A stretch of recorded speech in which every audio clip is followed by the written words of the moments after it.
how does it feel to be lied to so badly? They lied about everything. All their alleged principles turned out to be lies. They never cared about freedom of religion or speech or the right to protest. They never cared about people losing their jobs and being silenced for political reasons. They never cared about cancellations. They never cared about an overreaching government pressuring companies to shut down the platforms of dissenters. They never cared about mass surveillance or a militarized government attacking its own citizenry. Oh, they stoked fears about that happening. They warned us for years. But now that it's finally happening, where are they? They're cheering it on. Liars, phonies, frauds, hypocrites, scoundrels. You know who you are. This will all come to an end one day. And when it does, none of you will be forgotten. To support Trumpism at this late hour, after everything that has been said and done, after all the many attacks he has orchestrated against our own country, under the guise of patriotism, is to be a traitor. You are a traitor if you still support his authoritarian regime at this late stage. Ignorance is no longer an excuse. So, are you complicit or are you not?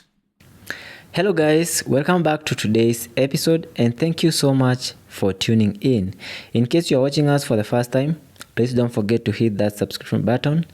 Don't also forget to give your opinion in the comment section. And now, welcome to today's episode. And today's episode is actually super powerful. We are listening to this speech of a white man actually exposing how white Americans have been lied for a long period of time. Because I feel that some of the things that he's actually exposing is what black people have been calling out. Today's video begins with a message from a bold white man who has shaken the table of American politics. Someone who finally dared to say what many have avoided. Supporting Trump today is shameful, and staying MAGA makes you a traitor to your own principles. Not my word, his. And his message is simple. White Americans have been lied to, manipulated, used, weaponized. Everything conservative claimed to believe in: freedom, small government, law and order, physical discipline, moral integrity, has been betrayed by the every movement that said it would protect them. So today, we unpack exactly how MAGA lied, why saying a MAGA is now a badge of shame, and how Trump mastered a political con that only benefits the rich, while the working class Americans who defend him lose health care, wages, and basic dignity. Welcome to a conversation that white America urgently needs. Let's begin. And I feel that this is a super powerful exposure. And now, coming from a white man, it actually means that what black people have been saying is actually super true, that average white Americans have been lied and their fear have been used to profit the rich white elite. So guys, let's listen keenly to this speech. It's actually a very powerful exposure. Is a very powerful exposure to the white lie. So let's dive in without wasting much time. Let's dive in, and of course, I will come back with more commentary. And to the corporations and organizations bending the knee out of fear, need I remind you that Trump will not be in office forever. And the actions you take now while you're under pressure speak to who you truly are. And we will not forget that either. We will not forget what you did, good or bad, while under this temporary pressure. So what you need to do at this point in your life is weigh short-term comfort against long-term survival. In other words, think about the future. Giving in now might make you complicit to something people will find infamously unacceptable in the future. A permanent blemish on your record, akin to a felony, not as part of some phony, inorganic cancellation, but as genuine disgust in people of conscience. And the things you do now will be cemented in history and will tell everyone who you really are. And whether you like it or not, you will be judged by others. There's no hiding from it.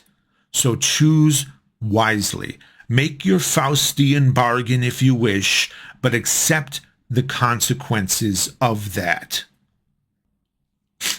You know, when I talk to people and they say, did you know that so-and-so is MAGA?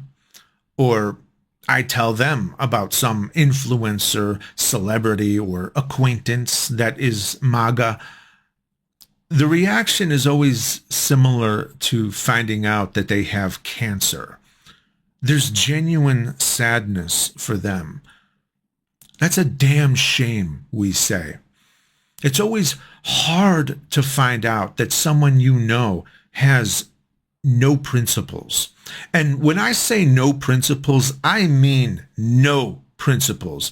Because what's truly remarkable is that Trump is guilty of all the things his supporters claim to oppose. And that's also strong evidence that we're dealing with a cult here, because the leader is beyond reproach, even when he himself commits all the unforgivable sins in the most egregious ways. Excuses are made for him. Exceptions are made, and you are attacked as having committed the ultimate blasphemy known as Trump derangement syndrome. Why is Trump exempt from their own alleged rules? Because he hurts who they hate. And for some people, hurting their enemies will override any of their professed principles. And I mean that everything about Trump is what many of his most ardent supporters once claimed to hate. He's Hollywood elite, complete with his own star on the Hollywood Walk of Fame. He's a big blue city billionaire who was a Democrat most of his life and was a part of their social circle. He's wildly insecure, weak, and easily offended. He's not a voice for the common man as they try to sell him. He has no idea what it's like to be a common man. Everything has always been done for him. The life of a giant toddler who doesn't know how to do even the most basic things like drive a car or shop for groceries. He cannot relate to you in any way.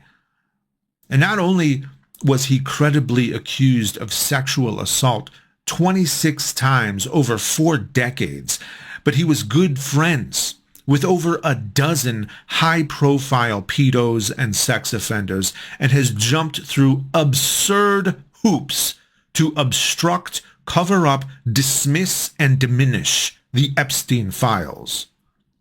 He released Ghislaine Maxwell to a minimum security prison where sex offenders aren't even allowed. And he even expressed interest in pardoning her.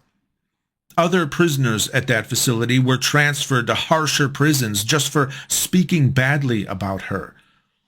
Let me ask you, how many pedos and sex offenders are you good friends with?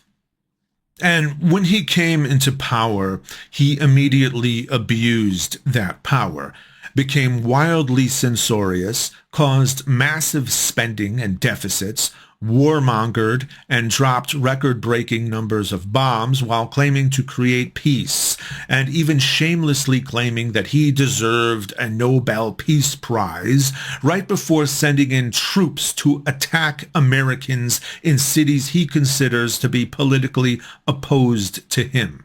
And he even openly admitted that it would be good practice for the military. Practice for what exactly? He bombs civilian vessels, claiming that they're drug dealers, without showing a shred of evidence, as if that's even a crime worthy of being bombed in the first place. He politicizes federal duties that are meant to be neutral, thereby punishing the American people based upon who the majority voted for in a given area. For example, he's defunding energy infrastructure in blue areas to the tune of billions of dollars, which will drive up energy costs for Americans in those states that contribute the most money to the federal government.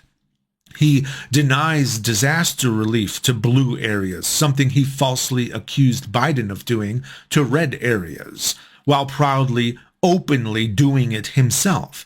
He's sending in federal agents and red state National Guard to peaceful areas and deliberately stoking conflict, falsely claiming that they're war zones, all so that he can justify more authority. He wants to make blue areas worse places to live so that he can blame it on Democrat leadership.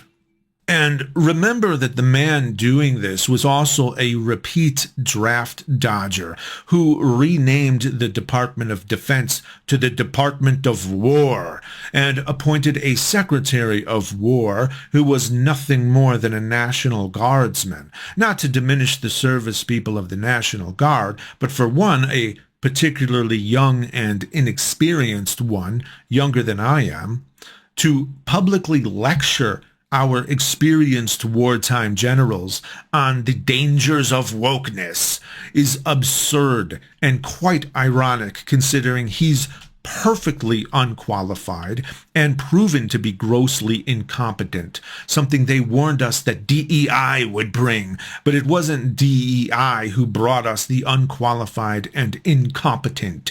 It was Trump, choosing people out of loyalty, whether they'd bend the knee rather than if they were the best person for the job. They claim to desire a meritocracy, but all they really care about is whether you're on their team. Trump has repeatedly committed blatant acts of election interference, has been rightfully charged with RICO violations during the 2020 election, and belongs in prison for doing so, which is exactly where he would have gone if he didn't become the president. He imposes secret police and mass surveillance. Where are you, right-wingers who were against the Patriot Act? And Trump is eliminating the presumption of innocence. Where are all you right-wingers who criticized the Me Too movement's "Believe All Women" slogan because you claimed to believe in the presumption of innocence? Innocent until proven guilty. Everyone deserves a day in court. Everyone deserves to face their accuser. Remember that?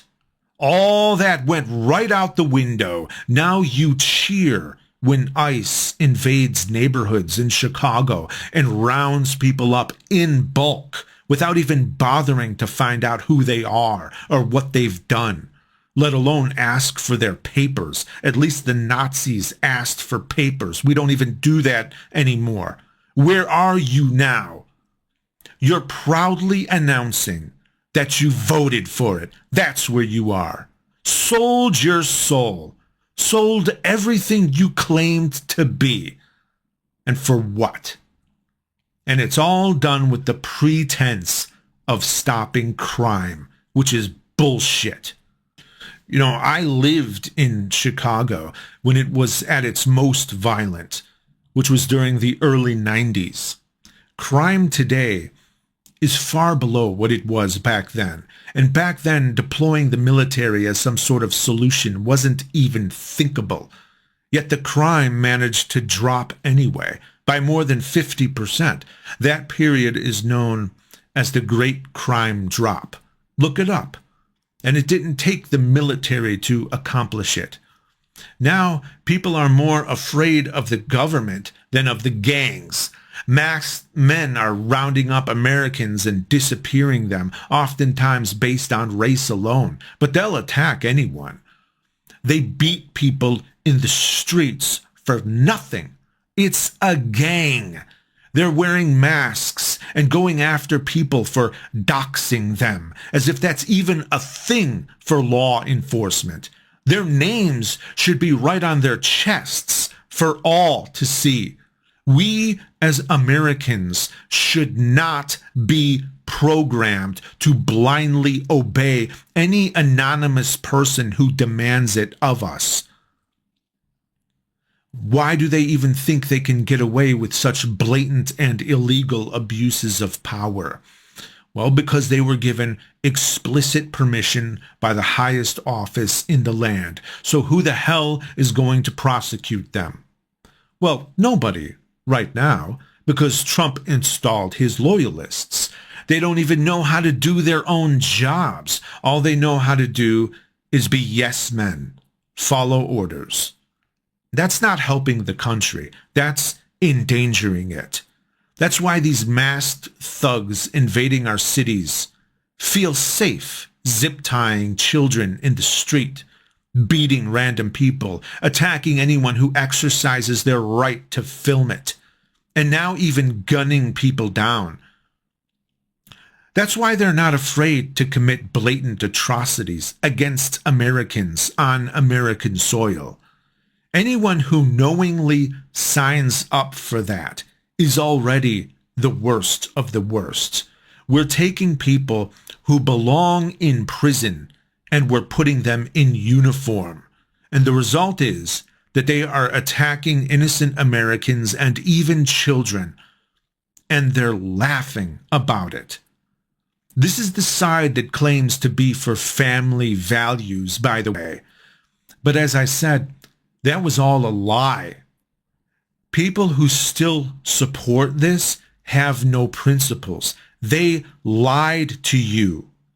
They didn't want to drain the swamp. They wanted to be the swamp. They weren't outraged. They were jealous. Where are all you people who were against the pandemic overreach? What happened to you? Why aren't you speaking out against this? Where are all you smaller government people? Where are all you states' rights people? I'll tell you where they are. They're supporting it. Because during the pandemic, the policies were affecting them. And that's the only reason they were against it. They can only comprehend that which affects themselves. They're against empathy and will even explicitly say so. But now they believe that the government is only going after other people, illegals or leftists. And that's what they want. So they don't feel like this government overreach will affect them. So they support it. And that's how myopic, selfish, and dumb these people are. And to the masked thugs, remember that when the Nazis were rounding people up, they didn't think they'd be held accountable either. They were in charge. They had ultimate authority over who got rounded up and who got killed. They too were untouchable lords. But that was a very brief moment in time. And just like them, you're not going to be in charge forever. And even though you may feel safe behind your mask, remember that there are still records of everything. You signed up for it using your own name. So just because it isn't known now, that doesn't mean it won't be known later. And so you may find yourself in a courtroom one day, which is a right you stripped from so many others. And if you don't like where they send you, remember where you sent so many others. Remember how you violated their rights. Remember how you terrified people and put them in limbo, put their entire lives on hold.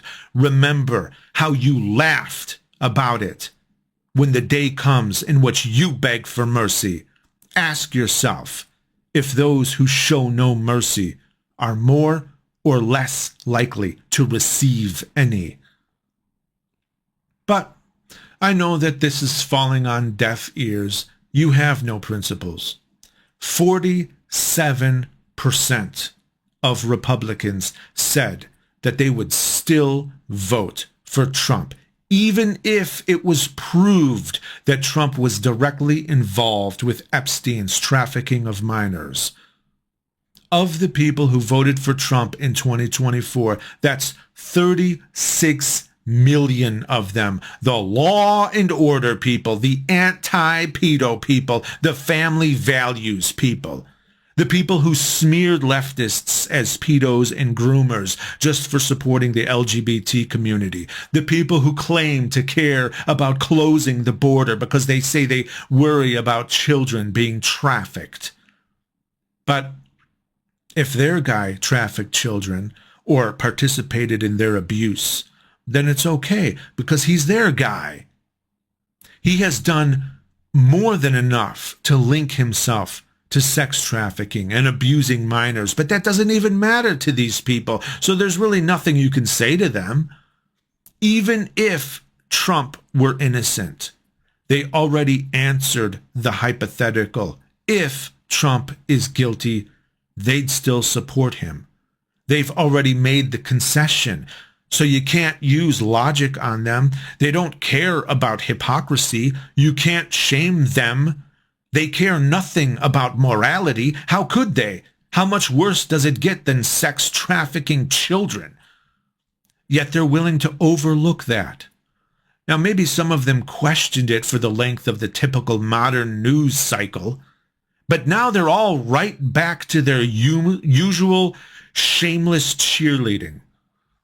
You see, for them, morality only exists when they feel they've been wronged, but they don't give a damn when anyone else is wronged. For them, morality is just a chess piece that can be used to either attack or be sacrificed for their own benefit.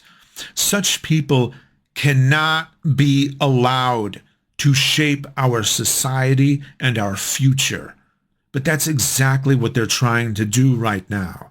And the consequences of that are going to affect us for a very long time if we don't stop it by stripping them of leadership as soon as possible and then dramatically reducing the power of the executive branch, beginning with making it criminally accountable for its actions. Politicians need to start fearing the people again. I am sick and tired of it being the other way around. And if you think that we're not going to win MAGA over by speaking this way, then you're way behind the curve. At this late stage, the ones who were worth winning over have already been won over. As for the rest, you're not going to win them over at all, nor should you want to. They're exactly where they want to be forever and always. I'm not in the habit of capitulating to my opponent's demands on how I should win them over, especially this opponent, because for them, lying is like breathing. They pretend to shift their vote based on being called deplorables or Nazis. Yet when Trump does the same or worse, when he openly claims to hate more than half the country and says he wants them to suffer, his supporters see nothing wrong with it because they're shameless liars. So we shouldn't want to win them over. They should just be politically impotent. Permanently.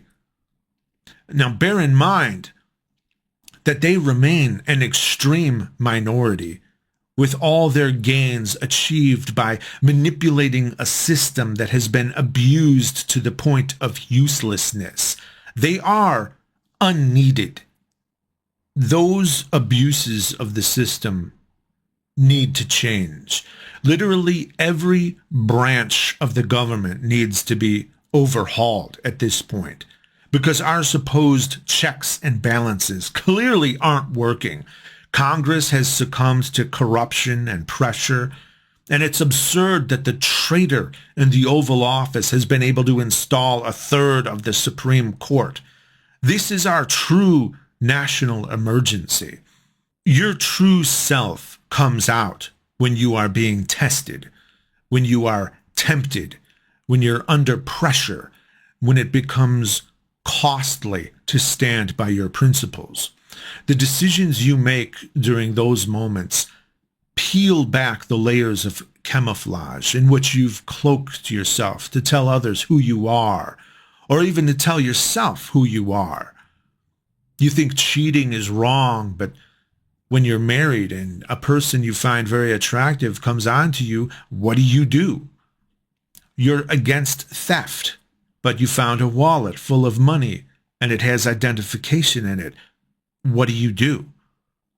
The people who still support Trump have chosen to go against their professed principles for what they believe will create an advantage for themselves, which is the same as cheating on their spouses or keeping the wallet. There's no more pretending. There's no more lying that they can do. We know they're lying now. All their camouflage is gone. They're naked now. The picture is crystal clear now. All good faith is gone. All trust is gone.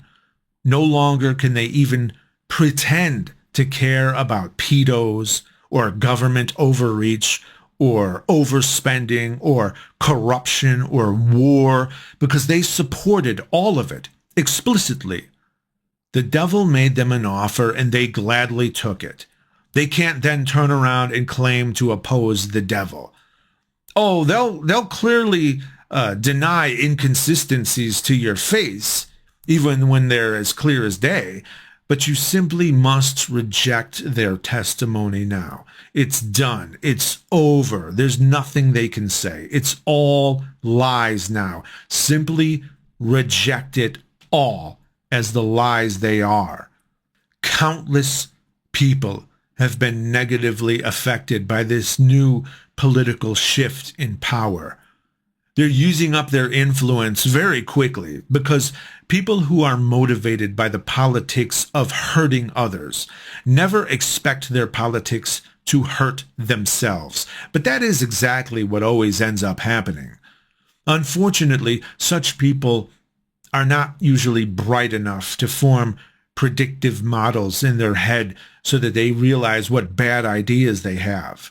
The only way for them to learn is through the actual negative experience itself. And sometimes they're still not bright enough to learn even then, especially not with all the shifting of blame and bogus scapegoats their masters give them in order to escape accountability. And now we're dealing with a scary escalation because of that failure of imagination. You see, things keep escalating, and we can't survive if we keep going in this direction. We're still on year 1 of this term. The murder of Charlie Kirk was used to justify a dramatic escalation. Now, I can understand thinking that the Kirk murder itself was an escalation, being a politically motivated murder. But it escalated to that point long before that, to the point of shooting and killing Democrat politicians and their families in Minnesota. But that was quickly and absurdly dismissed and shamelessly lied about. It was ignored by Trump and company. Any pageantry and flags at half-mast across the nation was out of the question. There wasn't talk of naming highways after them or putting their faces on money like there was for Kirk, which is absurd. And all fake reverence, by the way.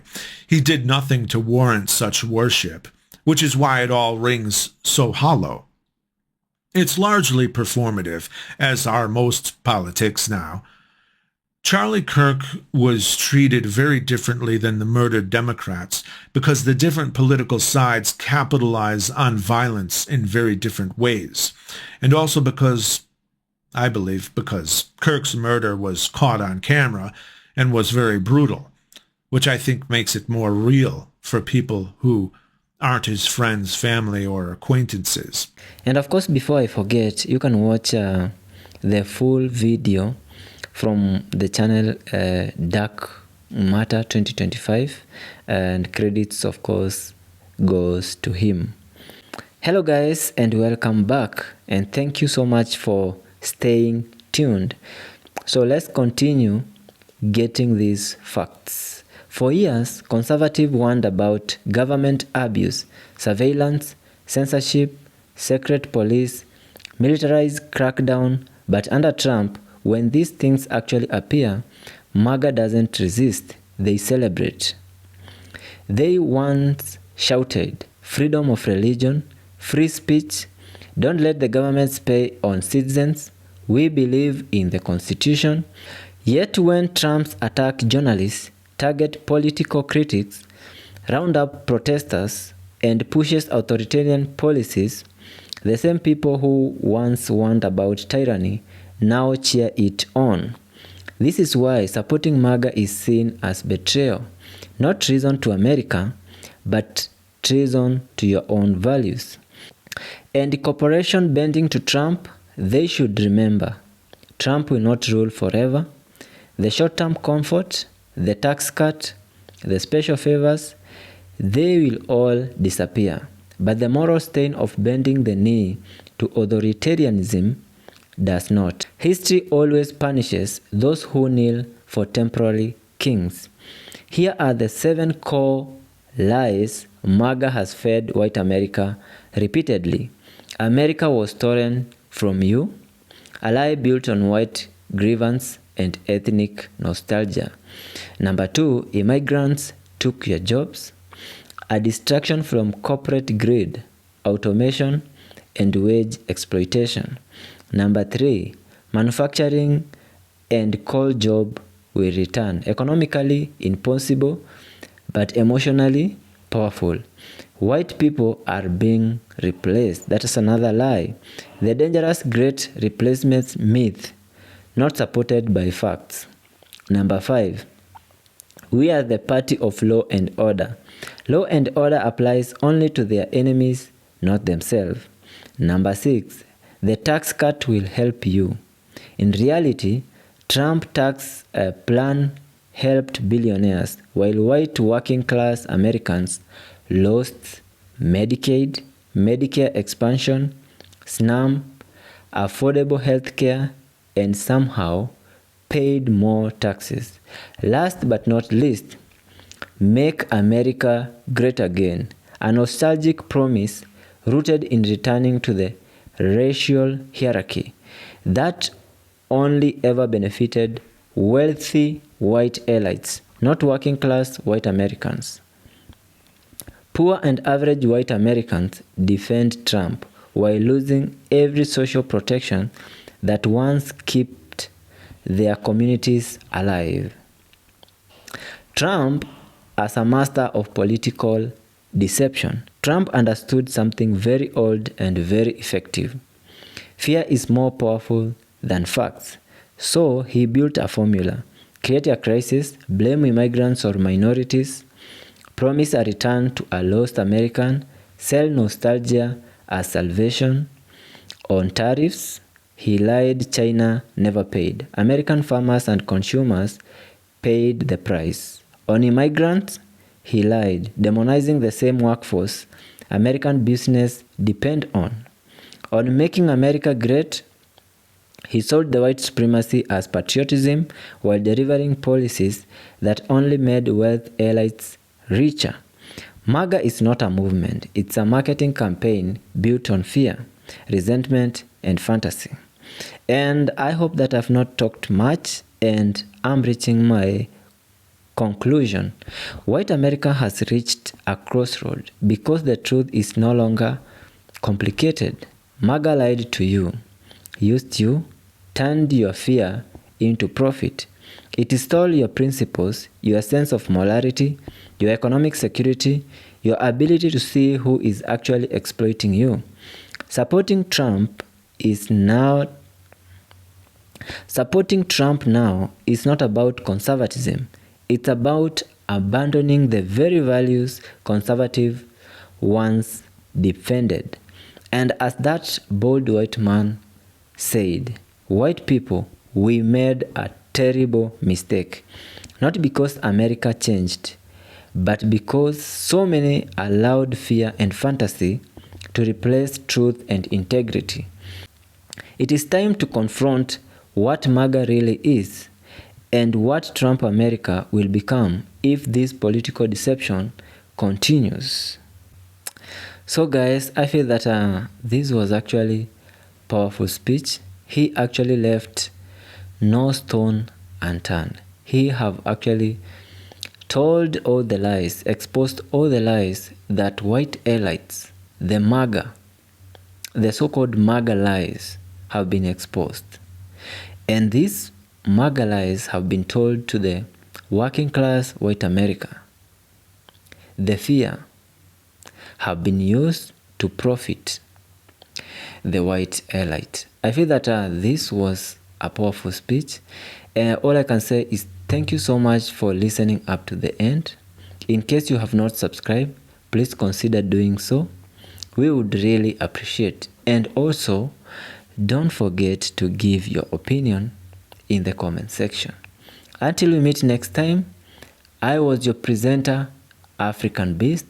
Until we meet next time, peace, love, and harmony.